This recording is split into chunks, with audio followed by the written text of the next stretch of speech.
ನಮಸ್ಕಾರ, smart screen YouTube ಚಾನೆಲ್ಗೆ ಸ್ವಾಗತ. ನಾನು ಶ್ವೇತಾ ಕಲಕಣಿ. ಬಿಗ್ ಬಾಸ್ ಮನೆಯಲ್ಲಿ ರಾಜಮಾತಿಯಾಗಿ ಮೆರೀತಿದ್ದ ಅಶ್ವಿನಿ ಗೌಡ ದುರಹಂಕಾರಿಯಾದ್ಲ. ಆಟ ಅರ್ಥ ಮಾಡಿಕೊಳ್ಳದೆ ಚೈತ್ರ ರಜತ್ ಮುಂದೆ ಡಮ್ಮಿ ಆಗ್ಬಿಟ್ಲ. ವೈಲ್ಡ್ ಕಾರ್ಡ್ ಮೂಲಕ ಎಂಟ್ರಿ ಕೊಟ್ಟ ರಜತ್ ನಿಂದ ಹೋಗಲೇ ಯಮ್ಮ ಅಂತ ಬಾಯಿಗೆ ಬಂದಂಗ್ ಬೈಸ್ಕೊಂಡ್ಬಿಟ್ಲ. ನಂತರ ಬಂದಾಗಿನಿಂದ ಮೇಡಮ್ ಮೇಡಮ್ ಅಂತ ಮರ್ಯಾದೆ ಕೊಡ್ತಾ ಇದ್ದ ಚೈತ್ರಾಳನ್ನ ಕೆಣಕಿ ದುರಹಂಕಾರಿ ಅನಿಸ್ಕೊಂಡ್ಲ ಅಶ್ವಿನಿ ಗೌಡ. ಇನ್ನು ಮುಂದೆ ಬಿಗ್ ಬಾಸ್ ಮನೆಯಲ್ಲಿ ರಾಜಮಾತೆ ಆರ್ಭಟ ಮುಗಿತು, ಮನೆಗೆ ಹೋಗುವ ಕಾಲ ಹತ್ರ ಬಂತು ಅಂತಿದ್ದಾರೆ ವೀಕ್ಷಕರು. ಹೌದು, ಆಟ ಅರ್ಥ ಮಾಡ್ಕೊಳ್ಳೋ ಯೋಗ್ಯತೆ ಇಲ್ದವೋ ನನಗೆ ಪಾಠ ಹೇಳೋಕ್ ಬರ್ತಾವು, ಬೇರೆಯವ್ರ ಮುಂದೆ ಇಟ್ಕೋ ನಿನ್ ದುರಹಂಕಾರನ ನನ್ನ ಮುಂದೆ ಅಲ್ಲ ಅಂತ ಚೈತ್ರ ಅಶ್ವಿನಿಗೆ ಆವಾಜ್ ಹಾಕಿದ್ದಾಳೆ. ಬನ್ನಿ ಇಬ್ರು ಹೋರಾಟಗಾರರು ಜಗಳಕ್ಕಿಳಿದಿದ್ದಾರೆ. ಏನೇನೆಲ್ಲ ಆಗ್ತಾ ಇದೆ ಬಿಗ್ ಬಾಸ್ ಮನೆಯಲ್ಲಿ ನೋಡ್ತಾ ಹೋಗೋಣ. ವಿಡಿಯೋನ ಅಂತ್ಯದವರೆಗೂ ನೋಡಿ. ವಿಡಿಯೋ ಇಷ್ಟ ಆಗಿದ್ದು ಲೈಕ್, ಶೇರ್, ಕಾಮೆಂಟ್, ಸಬ್ಸ್ಕ್ರೈಬ್ ಮಾಡೋದನ್ನ ಮರಿಬೇಡಿ. ಎಸ್ ವೀಕ್ಷಕರೇ, ಸೀಸನ್ ಆರಂಭ ಆದಾಗಿನಿಂದ ಮನೆಯಲ್ಲಿರುವಂತ ಎಲ್ಲಾ ಕಂಟೆಸ್ಟೆಂಟ್ ಗಳನ್ನ ಹೆದರ್ಸ್ಕೊಳ್ತಾ, ಅವ್ರ ಕಡೆಯಿಂದ ಸೇವೆ ಮಾಡಿಸ್ಕೊಳ್ತಾ, ಅವ್ರ ಬಾಯಿ ತಪ್ಪಿ ಏನೋ ಒಂದು ಹೇಳ್ಬಿಟ್ರೆ ಅವ್ರು ಇನ್ನೊಂದೇನೋ ಹೇಳ್ಬಿಟ್ರು ಅಂತ ಹೇಳಿ ಹೈ ಡ್ರಾಮಾ ಕ್ರಿಯೇಟ್ ಮಾಡ್ತಾ ಬಿಗ್ ಬಾಸ್ ಮನೆಯನ್ನ ಆಳ್ತಾ ಇದ್ದಂತಹ ರಾಜಮಾತೆ ಬರ್ತಾ ಬರ್ತಾ ಅಂತಂದ್ರೆ ಈ ಫಿನಾಲೆ ಹತ್ತಿರ ಬಂದಂಗೆಲ್ಲ ಡಮ್ಮಿ ಆಗ್ಬಿಡ್ತಾ ಇದ್ದಾರೆ ಅನ್ನೋದು ಗೊತ್ತಾಗ್ತಾ ಇದೆ. ಯಾರೇನೇ ಹೇಳಿದ್ರು ಕೂಡ ಲೆಕ್ಕಿಸ್ತಾ ಇರ್ಲಿಲ್ಲ. ಗರ್ವದಿಂದ ಇರ್ತಾ ಇದ್ದಂತಹ ರಾಜಮಾತೆಗೆ ಈಗ ಬರ್ತಾ ಬರ್ತಾ ಗೌರವನೇ ಕಮ್ಮಿ ಆಗ್ತಾ ಇದೆ ಬಿಗ್ ಬಾಸ್ ಮನೆಯಲ್ಲಿ ಅನ್ನೋದು ಗೊತ್ತಾಗ್ತಾ ಇದೆ. ನೋಡಿ, ಇಲ್ಲಿವರೆಗೂ ಬಿಗ್ ಬಾಸ್ ಮನೆಯಲ್ಲಿರುವಂತಹ ಗಿಲ್ಲಿ ನಟ ಎಷ್ಟಾಗುತ್ತೋ ಅಷ್ಟು ರಾಜಮಾತೆಯಲ್ಲಿರುವಂತಹ ಆ ನೆಗೆಟಿವಿಟಿ ಶೇಡ್ ಅಂದ್ರೆ ಅವರು ಇನ್ನೊಂದು ಮುಖವಾಡ ಏನಿದೆಯಲ್ಲ ಅದನ್ನ ಎಷ್ಟಾಗುತ್ತೋ ಅಷ್ಟು ಹೊರಗಡೆ ಎಕ್ಸ್ಪೋಸ್ ಮಾಡ್ತಾನೆ ಇದ್ರು. ಈಗ 2.0 ಇದ್ದೀನಿ, ನಾನು ಬದಲಾಗ್ಬಿಟ್ಟಿದ್ದೀನಿ, ನಾನು ಮೊದಲಿನಂಗೆ ಇರೋದಿಲ್ಲ. ಆಕ್ಚುಲಿ ಬಂದ್ಬಿಟ್ಟು ಅಶ್ವಿನಿ ಗೌಡ ಅಂದ್ರೆ ಹೀಗೆ ನನ್ನನ್ನ ಬೇಕು ಬೇಕು ಅಂತ ಕೆರಳಿ ನನ್ನನ್ನ ಕೆಟ್ಟ ರೀತಿಯಾಗಿ ಬಿಂಬಿಸುವ ಒಂದು ಪ್ರಯತ್ನವನ್ನ ಮಾಡಿದ್ರು ಜನ ಅಂತ ಹೇಳಿ ಅವ್ರ ಬಗ್ಗೆ ಆರೋಪವನ್ನ ಮಾಡಿದ್ರು ಈ ಅಶ್ವಿನಿ ಗೌಡ. ಕಿಚನ್ ಮುಂದೆ ನಾನು ಬದಲಾಗ್ಬಿಟ್ಟಿದ್ದೀನಿ ಅಂತ ಹೇಳಿದ್ರು ಈ ಅಶ್ವಿನಿ. ಈಗ ವೈಲ್ಡ್ ಕಾರ್ಡ್ ಎಂಟ್ರಿ ಆದ ನಂತರ ರಜತ್ ಮತ್ತು ಚೈತ್ರ ಬಂದ ಮೇಲೆ ಮತ್ತೊಮ್ಮೆ ಅಶ್ವಿನಿ ಗೌಡ ಆರ್ಭಟಿಸ್ತಾ ಇದ್ಲು. ಅಂದ್ರೆ ರಜತ್ ಮತ್ತೆ ಚೈತ್ರನ ಹೆಂಗಾದ್ರೂ ಮಾಡಿ ಬಿಗ್ ಬಾಸ್ ಮನೆಯಿಂದ ಓಡಿಸ್ಬಿಡ್ಬೇಕು ಅಂತ ಹೇಳಿ ಪ್ಲಾನ್ ಸ್ಟ್ರಾಟಜಿಗಳೆಲ್ಲ ಮಾಡ್ತಾ ಇದ್ಲು. ಆದ್ರೆ ಏನ್ ಮಾಡ್ತೀರಾ, ಅಶ್ವಿನಿಯ ಬಲಪಕ್ಕೆ ಆಗಿರುವಂತ ಆ ಜಾನ್ವಿನ ಮನೆಯಿಂದ ಹೊರಗಡೆ ಹಾಕ್ಬಿಟ್ರು. ಈಗ ಅಶ್ವಿನಿ ಒಂಟಿ ಆಗ್ಬಿಟ್ಟಿದ್ದಾರೆ. ಈ ಒಂಟಿ ಸಮಯದಲ್ಲೂ ಸಹಿತ ಆರ್ಭಟಿಸ್ತಾ ಇರುವಂತ ಅಶ್ವಿನಿ ಗೌಡಗೆ ರಜತ್ ಕೌಂಟರ್ ಮೇಲೆ ಕೌಂಟರ್ ಕೊಡ್ತಾನೆ ಇದ್ರು. ಅದರಲ್ಲೂ ಮೊನ್ನೆಯ ಆ ನಾಮಿನೇಷನ್ ಪ್ರಕ್ರಿಯೆಯಲ್ಲೂ ನೀವು ಗಮನಿಸಿದ್ರೆ ಬೇಡದಿರೋ ವಿಚಾರಕ್ಕೆಲ್ಲ ತಲೆ ಹಾಕಿ ರಜತ್ ಕಡೆಯಿಂದ ಬಯಸ್ಕೊಂಡಿದ್ದಾಯ್ತು. ನಂತರ ತಮ್ಮನ್ನ ನಾಮಿನೇಟ್ ಮಾಡಿದಾಗ್ಲೂ ಕೂಡ ಇಲ್ಲ ಸಲ್ಲದ ಕಾರಣಗಳನ್ನ ಹೇಳ್ತಾ ಇದ್ಲು ಈ ಅಶ್ವಿನಿ ಗೌಡ. ಕೊನೆಯದಾಗಿ ನೀವು ಸರಿಯಾಗಿ ಮಾತನಾಡಿ, ಒಳ್ಳೆ ಮಾತುಗಳನ್ನ ನಿಮ್ಮ ಬಾಯಿಂದ ಬರ್ತಾ ಇಲ್ಲ, ನೀವು ಮಾತನಾಡ್ತಾ ಇರೋ ಮಾತುಗಳನ್ನ ಇಲ್ಲಿ ಯಾರಿಗೂ ಕೂಡ ಅರ್ಗಿಸ್ಕೊಳಕ್ ಆಗ್ತಾ ಇಲ್ಲ ಅಂತ ಹೇಳ್ಬಿಟ್ಟು ಕೊನೆಯದಾಗಿ ಹಳ್ಳಕ್ ಬಿದ್ದಂತಹ ಈ ರಾಜಮಾತೆ ಕಚ್ಚಡ ಅಂತ ಹೇಳಿ ಪದವನ್ನ ಬಳಸಿ ತಮ್ಮ ಯೋಗ್ಯತೆ ಏನು ಅನ್ನೋದನ್ನ ತಾವು ತೋರಿಸ್ಕೊಟ್ರು. ಸೊ ಅದಷ್ಟೇ ಅಲ್ಲದೆ ಇವತ್ತಿನ ಪ್ರೋಮೋದಲ್ಲಿ ಏನ್ ವಿಷಯ ಅಂತಂತಂದ್ರೆ ಚೈತ್ರ ಕಡೆಯಿಂದ ದುರಹಂಕಾರಿ ಅಂತ ಅನ್ಸ್ಕೊಂಡ್ಬಿಟ್ಟಿದ್ದಾರೆ. ನೋಡಿ, ಇಲ್ಲಿವರೆಗೂ ಚೈತ್ರ ಮತ್ತೆ ಈ ಅಶ್ವಿನಿ ಗೌಡ ಬಾಂಧವ್ಯ ಯಾವ ರೀತಿಯಾಗಿ ಹೋಗ್ತಾ ಇತ್ತು ಅಂತಂದ್ರೆ, ನೋಡಿ ಚೈತ್ರ ಬಿಗ್ ಬಾಸ್ ಮನೆಗೆ ಕಾಲಿಟ್ಟ ನಂತರ ಇಬ್ರು ಕೂಡ ಹೋರಾಟಗಾರರೇ ಅಲ್ವಾ ಇವರು, ಅಶ್ವಿನಿ ಗೌಡ ಮತ್ತೆ ಚೈತ್ರ. ಇವರಿಬ್ಬರ ನಡುವೆ ಒಂದು ಭರ್ಜರಿ ಆದಂತ ಕ್ಲಾಶ್ ನಡೆಯುತ್ತೆ.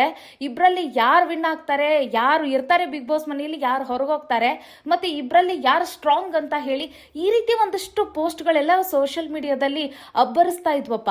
ಆದ್ರೆ ಏನ್ ಮಾಡ್ತೀರಾ, ಚೈತ್ರ ಮೇಡಮ್ ಮೇಡಮ್ ಮೇಡಮ್ ಅಂತ ಹೇಳಿ ರೆಸ್ಪೆಕ್ಟ್ ಕೊಡ್ತಾ ಇದ್ದದನ್ನ ನೋಡಿದ್ರೆ ಈ ಚೈತ್ರ ಯಾಕೋ ಏನೋ ಅಶ್ವಿನಿ ತಂಟೆಗೆ ಹೋಗ್ತಾನೆ ಇಲ್ಲ ಅಂತ ಹೇಳಿ ಸುಮ್ನಾಗ್ಬಿಟ್ಟಿದ್ರು. ಆದ್ರೆ ಇವತ್ತಿನ ಆ ಒಂದು ಪ್ರೋಮೋದಲ್ಲಿ ನೋಡ್ತಾ ಇದ್ರೆ ಚೈತ್ರನು ಸಹಿತ ಅಶ್ವಿನಿಯ ಗ್ರಹಚಾರ ಬಿಡಿಸ್ದಂಗೆ ಕಾಣಿಸ್ತಾ ಇದೆ. ಅಂದ್ರೆ ಸರಿಯಾಗಿ ಇವ್ರಿಗೆ ಆಟನೇ ಅರ್ಥ ಮಾಡ್ಕೊಳಕ್ ಬರೋದಿಲ್ಲ, ಇವ್ರು ನನಗ್ ಬುದ್ಧಿವಾದ ಹೇಳಕ್ ಬರ್ತಾರೆ, ನನಗ್ ಪಾಠ ಹೇಳಕ್ ಬರ್ತಾರೆ ಅಂತ ಹೇಳಿ ಸರಿಯಾಗಿ ಅಶ್ವಿನಿಗೆ ಗುಮ್ಮಿದ್ದಾರೆ ಈ ಚೈತ್ರ ಕುಂದಾಪುರ್. ಏನಾಯ್ತು ಅಂತ ಕೇಳಿದ್ರೆ ನೋಡಿ, ಒಂದು ಟಾಸ್ಕ್ ಅನ್ನ ಕೊಟ್ಟಿದ್ದಾರೆ. ಆ ಟಾಸ್ಕ್ ಯಾವ ರೀತಿಯಾಗಿದೆ ಅನ್ನೋದನ್ನ ಚೈತ್ರ ಮತ್ತೆ ರಜತ್ ತುಂಬಾ ಚೆನ್ನಾಗಿ ಅರ್ಥ ಮಾಡ್ಕೊಂಡಿದ್ದಾರೆ.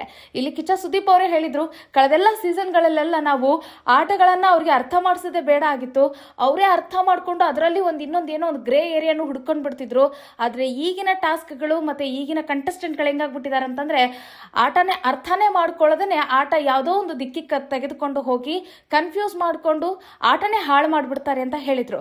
ಅದನ್ನೇ ಎನ್ಕ್ಯಾಶ್ ಮಾಡ್ಕೊಂಡಿರುವಂತ ಈ ರಜತ್ ಆಗ್ಲಿ ಚೈತ್ರ ಆಗ್ಲಿ ಬಿಗ್ ಬಾಸ್ ಮನೆಯಲ್ಲಿರುವಂತ ಎಲ್ಲಾ ಕಂಟೆಸ್ಟೆಂಟ್ ಗಳಿಗೆ ನಿಮ್ಗೆ ಆಟನೇ ಅರ್ಥ ಮಾಡ್ಕೊಳಕ್ ಆಗೋದೇ ಇಲ್ಲ ಅಂತ ಹೇಳಿ ಆಗಾಗ ಈ ಮಾತನ್ನ ಅವ್ರು ಹೇಳ್ಕೊಂಡೇ ಬಂದಿದ್ದಾರೆ.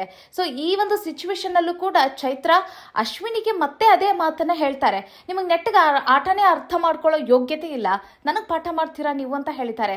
ಏನಾಯ್ತು ಸಿಚುವೇಶನ್ ಅಂತಂದ್ರೆ ಅಲ್ಲಿ ಕೂತಿರೋರಿಗೆ ಚೈತ್ರ ಆಟ ಏನು ಅಂತ ಹೇಳ್ಕೊಡ್ತಾ ಇದ್ರೇನೋ ಕಾಣಿಸುತ್ತೆ. ಅಲ್ಲಿ ಕೂತಿರೋರು ಯಾರಿಗೂ ಕೂಡ ನೀವು ಆಟನ ಎಕ್ಸ್ಪ್ಲೇನ್ ಮಾಡಕ್ ಹೋಗ್ಬಿಡಿ ಅಂತ ಹೇಳಿ ಚೈತ್ರಾಗೆ ಈ ಅಶ್ವಿನಿ ಗೌಡ ಹೇಳ್ದಂಗೆ ಕಾಣಿಸುತ್ತೆ. ಆಗ ಉಸ್ತುವಾರಿ ಆಗಿರುವಂತ ಚೈತ್ರ ಅವರು ಅಲ್ಲಿ ಆಟ ಹೇಳ್ಕೊಡ್ಬೇಕಾಗಿರುವಂತ ಅನಿವಾರ್ಯ ಇತ್ತು ಅಂತ ಅನ್ಸುತ್ತೆ. ಆಟವನ್ನ ಹೇಳ್ಕೊಡ್ತಾ ಇದ್ರು ಅಂತ ಅನ್ಸುತ್ತೆ.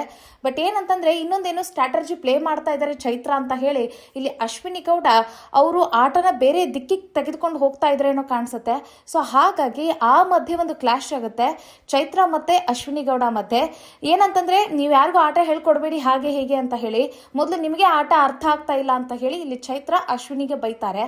ತದನಂತರ ಏನಾಗುತ್ತೆ ಅಂತಂದ್ರೆ ಚೈತ್ರ ರಜತ್ ಮುಂದೆ ಹೇಳ್ತಾರೆ ಇವ್ರಿಗೆ ಆಟ ಅರ್ಥ ಆಗೋದಿಲ್ಲ ಅನ್ನೋದಷ್ಟೇ ಅಲ್ಲದೆ ಇವ್ರಿಗೆ ಕುಂಟೆಬಿಲ್ಲೆ ಆಟ ಆಡೋಕ್ ಕೊಟ್ರು ಇವ್ರಿಗೆ ಆಟ ಆಡಕ್ ಬರೋದಿಲ್ಲ ಅಂತ ಹೇಳ್ತಾರೆ. ಆಗ ರಜತ್ ಅವರು ಅದು ನಿಜ ಬಿಡಿ ಇವ್ರು ಅಂತ ಆಟಕ್ಕೆ ಲಾಯಕ್ ಇವ್ರು ಅಂತ ಹೇಳ್ತಾರೆ. ಆಗ ಚೈತ್ರ ಹೇಳ್ತಾಳೆ ಕುಂಟೆಬಿಲ್ಲೆ ಆಡು ಅಂತ ಕೊಟ್ರು ಬಲಗಾಲಿಂದ ಕುಂಟಬೇಕಾ ಅಂತ ಹೇಳಿ ಪ್ರಶ್ನೆ ಮಾಡ್ತಾರೆ ಇವ್ರು, ಅಷ್ಟೊಂದು ವೀಕ್ ಇದಾರೆ ಇವ್ರು ಅಂತ ಹೇಳಿ ಇವರೆಲ್ಲರನ್ನು ಕೂಡ ಆಡ್ಕೊಳ್ತಾರೆ. ಒಂದ್ ರೀತಿ ಎಲ್ಲರನ್ನು ಆಡ್ಕೊಳ್ಳೋದು ತಪ್ಪಾಗುತ್ತೆ. ಆದ್ರೆ ಅಶ್ವಿನಿ ಗೌಡ ಅವರ ಏನು ಟಾರ್ಗೆಟ್ ಮಾಡಿದಾರಲ್ಲ ಇವ್ರದ್ದೇನೋ ಒಂದು ಹೊಸ ಸ್ಟ್ರಾಟಜಿನ ಪ್ಲೇ ಮಾಡ್ತಾ ಇದ್ದಾರೆ.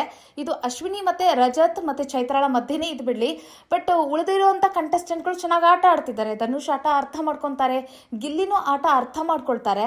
ಸೊ ಇವರು ಎಲ್ಲರನ್ನು ಹೋಲ್ಸೇಲ್ ಆಗಿ ಉಗಿತಾ ಇರೋದು ತಪ್ಪಾಗುತ್ತೆ ಅನ್ನೋದು ನಮ್ಮ ಅಭಿಪ್ರಾಯ. ನಿಮ್ಮ ಅಭಿಪ್ರಾಯ ಏನು ಕಾಮೆಂಟ್ ಮಾಡೋದನ್ನ ಮರಿಬೇಡಿ. ಇನ್ನು ನಂತರ ಅಶ್ವಿನಿ ಗೌಡ ಇಷ್ಟಕ್ಕೆ ಸುಮ್ಮನಾಗದೆ ಉಸ್ತುವಾರಿಗಳ ಕೆಲಸ ಏನು, ಅವರು ಕಂಟೆಸ್ಟೆಂಟ್ ಗಳಿಗೆ ಆಟವನ್ನ ಅರ್ಥ ಮಾಡಿಸ್ಬೇಕು, ನಾವು ಉಸ್ತುವಾರಿ ಹತ್ರ ಆಟ ಹೇಗೆ ಅಂತ ಕೇಳಿ ತಪ್ಪ ಅಂತ ಅವ್ರು ಪ್ರಶ್ನೆ ಮಾಡ್ತಾರೆ. ಒಟ್ನಲ್ಲಿ ಇಲ್ಲಿ ಅಶ್ವಿನಿ ಗೌಡಗೆ ಆವಾಜ್ ಹಾಕಿರುವಂತ ಚೈತ್ರ ನನ್ನ ಮುಂದೆ ನೀನ್ ದುರಹಂಕಾರ ಎಲ್ಲ ತೋರ್ಸ ಹಾಗಿಲ್ಲ, ನನ್ನ ಮುಂದೆ ನೀನ್ ಆಟ ನಡೆಯೋ ಹಾಗಿಲ್ಲ ಅಂತ ಹೇಳಿ ಅಶ್ವಿನಿ ಗೌಡಗೆ ದುರಹಂಕಾರಿ ಅಂತ ಹೇಳಿ ಪದವನ್ನ ಬಳಸಿ ಇಲ್ಲಿ ಚೈತ್ರ ಅಶ್ವಿನಿಗೆ ದುರಹಂಕಾರಿ ಅಂತ ಹೇಳಿ ಆವಾಜ್ ಹಾಕಿದ್ದಾರೆ. ಕಾದ್ ನೋಡ್ಬೇಕಾಗತ್ತೆ ಎಪಿಸೋಡ್ ಅಲ್ಲಿ ಇಲ್ಲಿ ಚೈತ್ರ ಕುಂದಾಪುರ್ ಮತ್ತೆ ಅಶ್ವಿನಿ ಗೌಡ ನಡುವೆ ಯಾವ ರೀತಿಯಾಗಿ ಕ್ಲಾಶ್ ನಡೆದಿದೆ, ಮತ್ತೆ ಯಾವ ವಿಚಾರವಾಗಿ ಇವರಿಬ್ಬರ ನಡುವೆ ಜಗಳ ಹತ್ಕೊಳ್ಳುತ್ತೆ, ಮತ್ತೆ ಇದು ಹೆಂಗೆ ಅಂತ್ಯ ಕಾಣುತ್ತೆ, ಇದೆಲ್ಲವನ್ನು ಕೂಡ ಕಾದ್ ನೋಡೋಣ. ಏನೇ ಆಗ್ಲಿ ವೀಕ್ಷಕರೇ, ಬಿಗ್ ಬಾಸ್ ಸೀಸನ್ 12 ಆರಂಭದಲ್ಲಿ ಅಶ್ವಿನಿ ಗೌಡ ಹೇಗೆ ಅಂತಂತಂದ್ರೆ ಯಾವ ರೀತಿ ಕಾಣಿಸ್ತಾ ಇದ್ರು ಅಂತಂದ್ರೆ, ಯಾವ ರೀತಿ ಅಂತಂದ್ರೆ ಅವರ ವ್ಯಕ್ತಿತ್ವಕ್ಕೆ ನಾವು ಮರ್ಯಾದೆ ಕೊಡ್ಲಿಲ್ಲ ಅಂದ್ರೂ ಪರವಾಗಿಲ್ಲ, ಅಟ್ಲೀಸ್ಟ್ ಅವರ ಏಜಿಗಾದ್ರೂ ನಾವು ಮರ್ಯಾದೆ ಕೊಡೋಣ ಅಂತ ಹೇಳಿ ಯೋಚಿಸ್ತಾ ಇದ್ರು.